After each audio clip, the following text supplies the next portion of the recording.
नेता कैप्टन अजय यादव जी भी मेरे साथ जुड़ गए हैं। सर, बहुत स्वागत है आपका हरियाणा न्यूज पर।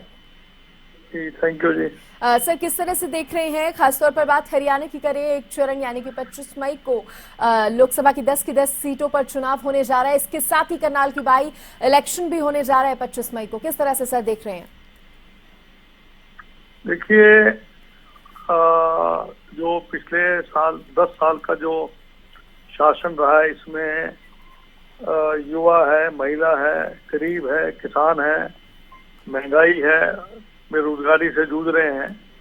और मैं समझता हूं कि धर्म की राजनीति से, भावनाओं से खेलने का इन्होंने काम किया है। और अभी जो आरोप राहुल गांधी जी लगाते थे कि ये युवाओं के लिए कुछ नहीं करते हैं, महिला सशक्तिकरण के लिए भी इन्होंने जो 33% रिजर्वेशन की बात करी वो 2029 में लागू करने की बात करते हैं, तो सफाई दिखाने का काम है। और अभी जो इलेक्टोरल बॉन्ड्स हैं, जिसके बारे में सुप्रीम कोर्ट की डायरेक्शन के बाद जो है, जो एक इतना बड़ा स्कैम जो है 8,500 करोड़ का जो एक स्कैम हुआ है, जिसमें जो ऐसी कंपनियां जो गैमलिंग करती थी या जिन पे ईडी सीबीआई इनकम टैक्स का जो रेट पड़ा, उसकी वजह से ये अब बैकफुट पे आ गए हैं। अब ये इनको बताना पड़ेगा कि भी ईडी सीबीआई इनकम टैक्स की रेट के बाद इन्होंने कुछ चंदा उगाही कैसे किया। जिस तरह एक जो आप जानते हैं जो गैंगस्टर होते हैं, वो वाला काम इन्होंने किया है। और दूसरी बात ये है कि जो इलेक्शन कमीशन का सिलेक्शन हुआ है, जब वो सुप्रीम कोर्ट में लंबित था, तो इतना क्या जल्दी लग रहा था कि भी इनको सिंगल जो आपका इलेक्शन कमीशन भी काम कर सकता था। लेकिन जो है, इन्होंने लोकतंत्र की मर्यादा को पार करते हुए सीबीआई को उस कमेटी से हटाया, 148 एमपी को सस्पेंड करके, और वहां पर जो है इन्होंने ये बिल पास करा लिया जिसमें सीबीआई को बाहर निकालकर मिनिस्टर को डाल दिया। तो कुल मिला के मैं समझता हूँ कि सीएजी की रिपोर्ट भी आजकल जो है उनकी भी आज बाहर आके नहीं आ रही है।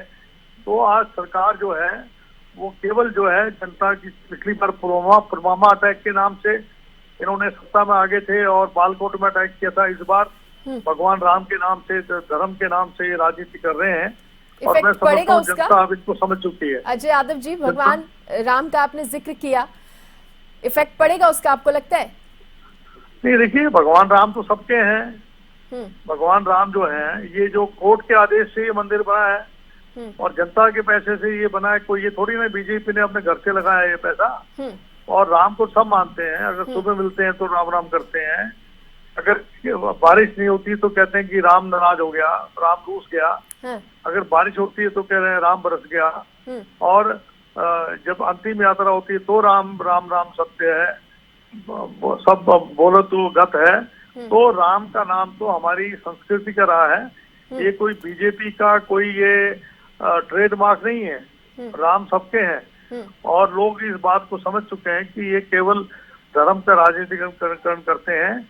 अभी जो ये सी वोटर ने जो कैप्टन अजय यादव जी, आपने सही कहा कि राम सबके हैं, क्योंकि अब आपने राम मंदिर का बात छेड़ी ही, तो मैं ये भी कहना चाहूंगी कि देखिए, राम तो सबके हैं, लेकिन तब जनता ये पूछ रही थी जब विपक्ष गैर हाजिर रहा था कि जब राम सबके हैं तो फिर क्यों नहीं पहुंचा विपक्ष। चलिए ठीक है, शंकराचार्य जी क्यों नहीं गए? चलिए ठीक है, वो भी मुद्दा था सर। नहीं, शंकराचार्य तो चारों शंकराचार्य क्यों नहीं गए उसमें? उसका जवाब बीजेपी के पास है क्या? उन्होंने कहा कि जब तक मंदिर पे ध्वजा नहीं लग जाती है, मंदिर पे ध्वजा नहीं लग जाती है, जब तक बॉडी पूर्ण नहीं होती है, जो है मंदिर एक शरीर है और मूर्ति में जो प्राण प्रतिष्ठा तब की जाती है जब शरीर पूरा बन जाता है। अधूरा मंदिर जो है वो जो है ठीक नहीं होता है। लेकिन इन्होंने केवल राजनीतिक फायदे के लिए ये काम किया। और हम लोग जब मन करेगा तो हम जाएंगे, कोई इनके कहने से जाएंगे हम राम के दर्शन करने के लिए। अभी आपके ओरछा में राम मंदिर है, वहां हमने दर्शन कर लिए।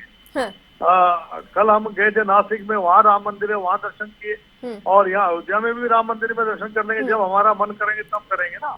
ठीक तो है, बीजेपी के कहने थोड़ा करेंगे हम। ठीक है। अच्छा, कैप्टन अजय यादव जी ये भी बताइए, क्योंकि सवाल बार बार उठ रहे हैं, अन्य दल भी उठा रहे हैं, बीजेपी भी कह रही है कि हरियाणा में कांग्रेस की अगर बात की जाए अभी तक एक भी उम्मीदवार का ऐलान नहीं हुआ है, लेकिन पार्टी कह रही है कि 9 की 9 सीटें जीतेंगे।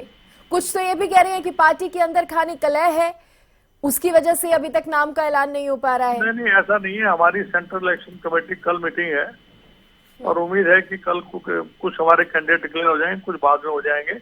हमारा जो है वो 25 मई को अभी टाइम है, हमारा अभी काफी टाइम है। हाँ, बीजेपी की तरफ से 6 सीटों पर उम्मीदवारों के नाम हो गए हैं, उस पर भी चर्चा करके आप अपने उम्मीदवार उतारेंगे। हालांकि 4 नाम जो हैं वो पहले वाले ही हैं, फिर से उनको रिपीट किया गया है, लेकिन 2 जगह पर 2 सीटों नहीं, पर हम बदलाव तो किया है भारतीय अपने जनता पार्टी ने। इनके उम्मीदवार कौन है क्या, इससे हमें मतलब नहीं है। हम जो जिसकी क्रेडिबिलिटी है, जिसका थोड़ा स्वच्छ राजनीति जो करते हैं और जो विनिंग कैंडिडेट हैं, उनको हम नॉमिनेट, हमारी जो सीईसी करेगी और उसको उनको चुनाव में उतारेंगे और हमें उम्मीद है कि हम ज्यादा से ज्यादा सीट से हम जीतेंगे। सर, इस तरह की खबरें भी बहुत आ रही हैं कि राज बब्बर गुरुग्राम सीट से चुनाव लड़ सकते हैं। इन खबरों पर आप क्या राय, अपनी बात रखेंगे? राज बब्बर जी को मेरे ख्याल से एक भी गांव नहीं पता होगा, गांव का नाम भी नहीं पता होगा। ये तो ठीक है, नाम तो कोई भी अपना देता है, एप्लीकेशन तो कोई दे सकता है ना। उससे क्या फर्क पड़ता है। ठीक है, आप कह रहे हैं कि चलिए ठीक है, आपने अपनी बात रखी इस पर। कैप्टन अजय यादव जी, मैं आपसे ये भी जानना चाहूंगी, क्योंकि आपकी पार्टी बार बार ये कह रही है कि हम 9 की 9 सीटों पर तैयार हैं। इधर एक सीट आप आम आदमी पार्टी के साथ उतरे हैं चुनावी मैदान में। इंडी गठबंधन का कमाल जो है हमें हरियाणा में देखने को मिलेगा। बार बार इस तरह की बातें सामने आ रही है। चुनाव प्रचार की अगर बात करें तो दोनों मिलकर एक दूसरे के लिए चुनाव प्रचार करेंगे। आखिरी सवाल मेरा आपसे।